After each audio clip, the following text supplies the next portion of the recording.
आप सल्लल्लाहु अलैहि वसल्लम ने फरमाया कि जो कुछ मैं जानता हूँ अगर वो सब तुम जान लो तो तुम लोग हंसो बहुत कम और रो बहुत ज़्यादा, और तुम लोग अपनी औरतों के साथ हम बिस्तरी करना भी भूल जाओ, और तुम लोग जंगलों और सहराओं में निकल जाओ और अपने रब को पुकारना शुरू कर दो। यानी आने वाला जो वक्त है और जो जहन्नुम है वो इतनी शदीद है कि अगर तुम लोग उसके बारे में थोड़ा सा सोचो और उसके बारे में जान लो तो तुम लोगों की दुनिया में जो ज़िंदगी है, जो खुशी है, वो सब ख़त्म हो जाए। क्योंकि जहन्नुम की फ़िक्र, उससे बचने का डर, उसकी आग की शिद्दत, उसके अजाब की शिद्दत अगर इंसान सोचे तो इंसान वाकई अपनी दुनिया के शायद सारे काम छोड़ के बैठ जाए और सिर्फ अल्लाह को याद करे और अपनी आखिरत की तैयारी करे। लेकिन चूँकि आज हम लोग दुनिया में इतने गुम हो चुके हैं और आखिरत के तज़किरे होते नहीं, जहन्नुम की बात होती नहीं, उसकी आग की शिद्दत के बारे में बात होती नहीं, और अगर कोई करना शुरू भी करे तो फ़ौरन लोग जो है क्या कहते हैं कि यार नहीं, छोड़े छोड़े, ये डराने वाली बातें ना करें। मतलब हमारे ऐसा मतलब कि विद ड्यू रिस्पेक्ट ऐसा बचकाना रवैया है जहन्नुम के बारे में, इतना चाइल्डिश एटीट्यूड है कि हम समझते हैं कि ये कोई फैंटेसी स्टोरीज़ हैं, कि ये बस सिर्फ इमेजिनरी चीज़ें हैं, पता नहीं होगा कि नहीं होगा, तुम सिर्फ बता के डराओ नहीं। ये मैं आपको हदीस बता रहा हूँ, और इस आयत में भी अल्लाह ताला क्या फरमा रहे हैं कि बचो उस आग से जिसका ईंधन इंसान और पत्थर है। तो जहन्नुम जो है वो कोई मजाक नहीं है, वो बहुत खौफनाक जगह है, और हमें अपने आप को तैयार करना है कि किसी तरीके से हम वो आमाल करें कि हम लोग जहन्नुम में जाने से बच जाएं। इसी तरीके से एक और हदीस में नबी सल्लल्लाहु अलैहि वसल्लम ने जहन्नुमी का हाल बयान किया कि जो जहन्नुमी होगा उसका एक दांत जो होगा वो ओहद पहाड़ के बराबर होगा। ओहद पहाड़, अगर आप लोगों ने उम्रा वगैरह किया हो या हज के लिए गए और जो जहाँ पे ओहद पहाड़ है, अगर उस इलाके का आपने विज़िट किया हो तो वो बहुत बड़ा एरिया है, कई किलोमीटर के ऊपर वो पहाड़ जो है वो फैला हुआ है। तो आप सल्लल्लाहु अलैहि वसल्लम ने क्या फरमाया कि जो जहन्नुमी होगा उसका एक दांत ओहद पहाड़ के बराबर होगा। आप सोचिए कि दांत का ये साइज़ है तो वो जहन्नुमी का साइज़ क्या होगा। और फिर फरमाया कि उस जहन्नुमी की जो जिल्द होगी, जो स्किन होगी, उसकी जो मोटाई है वो 3 दिन की मुसाफत है। जिल्द जो होगी, ये जो आज हमारी स्किन है ये तो बिल्कुल पतली सी है, इतनी पतली लेयर है कि इसको तो सेंटीमीटर में भी नहीं मेजर किया जाता, बहुत ही छोटी है। और जिल्द का क्या काम होता है कि जो भी पेन सेंसर्स होते हैं, जो भी तकलीफ होती है वो जिल्द के अंदर होती है। और अगर जिल्द ऊपर से हट जाए, आग लगने की वजह से या किसी वजह से किसी का हाथ जल जाए, स्किन जल जाए, तो अगर जिल्द ख़त्म हो जाती है तो फिर उसमें से पेन जो है वो महसूस होना ख़त्म हो जाता है। और चूँकि अल्लाह सुब्हानहू तआला ने हमें पैदा किया तो अल्लाह ताला ने सारी तख्लीक हमारी खुद की है। उनको पता है कि किस जगह पे इंसान को पेन होता है, उनको पता है कि क्या चीज़ हटेगी तो इनका दर्द ख़त्म हो जाएगा। अल्लाह सुब्हानहू तआला को पता है ये। तो अल्लाह सुब्हानहू तआला क्या करेंगे कि जो जहन्नुमी होगा उसकी स्किन को 3 दिन की मुसाफत के बराबर मोटा कर देंगे। यानी इतनी मोटी स्किन होगी कि 3 दिन की मुसाफत जो उसकी मोटाई होगी, और फिर उसको अजाब दिया जाएगा, क्योंकि सारा अजाब की जो मेन फीलिंग है वो स्किन के अंदर होती है। तो उसको फिर आग में डाला जाएगा, और फिर आग में जब जहन्नुमियों को डाला जाएगा तो आग में डालने की वजह से क्या होगा कि उनकी जिल्द ऊपर से पिघलना शुरू होगी, और पिघलते पिघलते पिघलते एक वक्त आएगा कि जिल्द सारी उनके ऊपर से ख़त्म हो जाएगी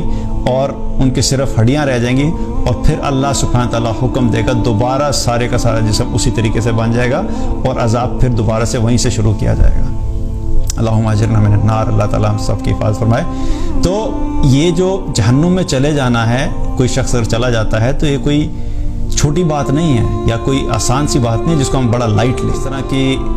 गफलत वाली ज़िंदगियाँ गुजार रहे हैं और बिल्कुल हम आखिरत से गाफिल हैं। हमारे दिलों के अंदर से जहन्नुम का एक खौफ बिल्कुल ख़त्म हो गया है। और अगर हम जहन्नुम का तज़किरा भी सुनते हैं तो हमें यूँ महसूस होता है कि अच्छा हाँ ठीक है, कोई एक अफसाना सा है और कोई जगह होगी, कोई कमरा सा होगा जिसमें थोड़ी सी आग होगी, अगर जाना भी पड़ा तो थोड़ी देर के लिए कमरे में चले जाएंगे, थोड़ी सी आग बर्दाश्त कर लेंगे, उसके बाद जन्नत में चले जाएंगे। मुसलमानों की बात कर रहा हूँ। जो काफिर हैं, जो कुफर पे इस दुनिया से चला गया, वो तो हमेशा के लिए जहन्नुम में चला गया, वो कभी बाहर नहीं निकलेगा। हुम फीहा खालिदून, अब वो हमेशा हमेशा के लिए जहन्नुम में रहेगा। लेकिन जो मुसलमान है इस हालत में गया कि वो कलमा गो था लेकिन अल्लाह का नाफरमान था, कबीरा गुनाह किया करता था, تھا وہ مسلمان، شرک نہیں کیا کرتا تھا، کیونکہ شرک کرنے والا جو ہے اس کی معافی نہیں ہے، چاہے وہ مسلمان ہے، کلمہ پڑھنے والا، لیکن کلمہ پڑھنے کے باوجود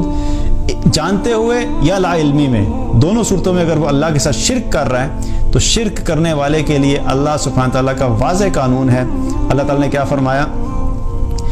وَمَن يُشْرِكْ بِاللَّهِ فَقَدْ حَرَّمَ اللَّهُ عَلَيْهِ الْجَنَّةَ، جو اللہ کے ساتھ شرک کرتا ہے اللہ تعالیٰ نے اس کے لیے جنت کو حرام کر دیا ہے۔ حرام کا مطلب کیا ہے؟ کسی حال میں بھی وہ شخص جنت میں نہیں جا سکتا۔ اس لیے ہمیں بحیثیت مسلمان اس چیز کے بارے میں بہت زیادہ محتاط ہونا چاہیے کہ ہماری زندگی میں کوئی ایسے کام تو نہیں ہیں کہ جن کے اندر کسی قسم کا کوئی شرک شامل ہے۔